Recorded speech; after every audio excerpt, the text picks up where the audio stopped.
Hello. আসসালামু আলাইকুম। Sir ভালো আছেন?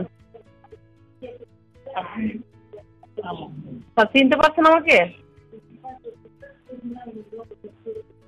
বলো। চিনতে পারছেন আমাকে? হ্যাঁ, চিনছি। স্যার মেঘলা। বুঝছি। ও আচ্ছা, চিনতে পারছেন। ভালো আছেন স্যার?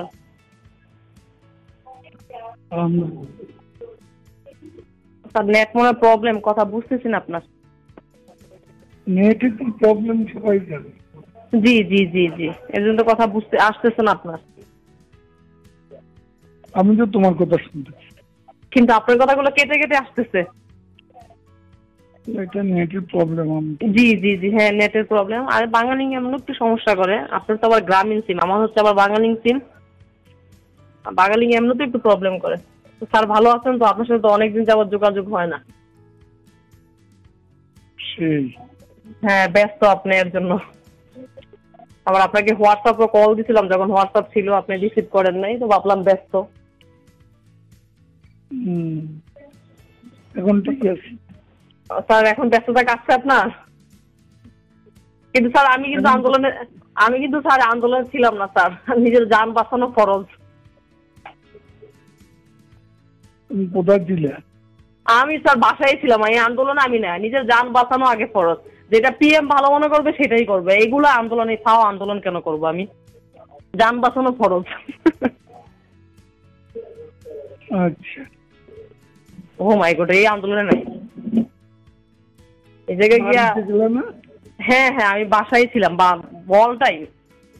আমি বাসা থেকে বেরও হই নাই। হ্যাঁ জি, ও দেশের বাড়িতে যাও নাই? ও কাশপুরে। হুম। হ্যাঁ দেশের বাড়ি থেকে 2-3 দিন ছিলাম, এর ভিতরে তো কারফিউ। 3 দিন ছিলাম। কাশপুর তো খুব কঠিন। না ঠিক আছে, তারপরও বল মানে পোলাপাইন কখন কি করে ফেলে তো বলা যায় না। আবার দেখা গেছে অনেক সময় বহিরাগতরা অনেক কিছু করে ফেলে। এই 3 দিন ছিলাম, 3 দিন পরে আবার আইসা পড়ছি। এর ভিতরে আপনাকে ফোন দিচ্ছি, আপনি রিসিভ করেন নাই, তো ভাবলাম আপনি খুবই। এখন তো আর এখন তো আমার হোয়াটসঅ্যাপ নেই। এখন তো আমার হোয়াটসঅ্যাপ নেই। এর জন্য তো ফোন দিতে পারি। হয় এখন এর জন্য আপনাকে আবার দেখলাম আপনার ইমুও নাই।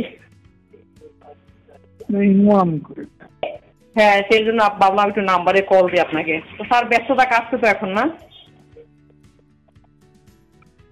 বলবেন। হ্যাঁ কথা হবে পরে।